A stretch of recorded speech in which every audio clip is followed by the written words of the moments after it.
நம்ம உள்ளங்கையில இருக்கும் கோடுகள், அது ஜஸ்ட் ரேகையா? இல்ல நம்ம பர்சனாலிட்டிய டிசைட் பண்ற மிகப்பெரிய சீக்ரெட்டா? இன்று நம்ம பார்க்க போறது, நம்ம உள்ளங்கையில இருக்க முக்கியமான ரேகைகள் 3 ரேகைகள பத்தி பார்க்க போறோம். அது என்ன சொல்லுதுன்னு பார்க்க போறோம். நம்ம உள்ளங்கையில மேலிருந்து கீழாக பார்க்கும்போது, மேலிருந்து முதலாவது இருக்கக்கூடியது ஹெட்லைன், 2வதாக இருக்கக்கூடியது ஹார்ட்லைன், 3வதாக இருக்கக்கூடியது லைஃப். முதலாவதாக ஹெட்லைன், அதாவது அறிவு ரேகைன்னு சொல்லலாம். இது மிடில்ல இருந்து தொடங்குது. உங்களோட தாட் ப்ராசஸ ரெப்ரசன்ட் பண்ணும். இது நீளமா இருந்துச்சுன்னா டீடைல் ஓரியன்டட் திங்கர் அப்படிங்கிறது மீனிங். சின்னதா இருந்துச்சுன்னா ஃபாஸ்ட் டிசிஷன் மேக்கர்னு மீனிங். இரண்டாவதாக பார்க்க போறது ஹார்ட்லைன், அதாவது மன நெகிழ்ச்சி ரேகைன்னு சொல்லலாம்.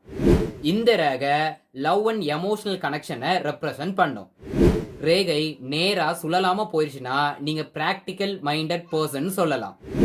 ரேகை வளைஞ்சிச்சுன்னா லிட்டில் டீப்பர் எமோஷனாவும் இருப்பீங்க, ரொம்பவே அஃபெக்ஷனேட்டாவும் இருப்பீங்க. மூன்றாவதாக லைஃப் லைன், வாழ்க்கை ரேகைன்னு சொல்லலாம். இது உங்க தம்ப சுத்தி கீழ்கோணமா போகும். டீப் அண்ட் கிளியரா இருக்கா, நீங்க energetic and confident person meaning. தின்னா லைட்டா இருந்துச்சுன்னா நீங்க over thinker but kind hearted அப்படிங்கிறது மீனிங். நல்லா புரிஞ்சுக்கோங்க, இது ஜஸ்ட் ஜென்ரல் பர்சனாலிட்டி க்ளூஸ் தான்.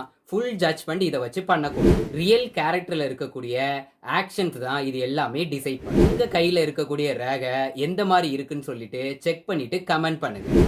இன்னும் இன்ட்ரெஸ்டிங் பாடி பேஸ்ட் பர்சனாலிட்டி க்ளூஸை தெரிஞ்சுக்க ஃபாலோ பண்ணுங்க.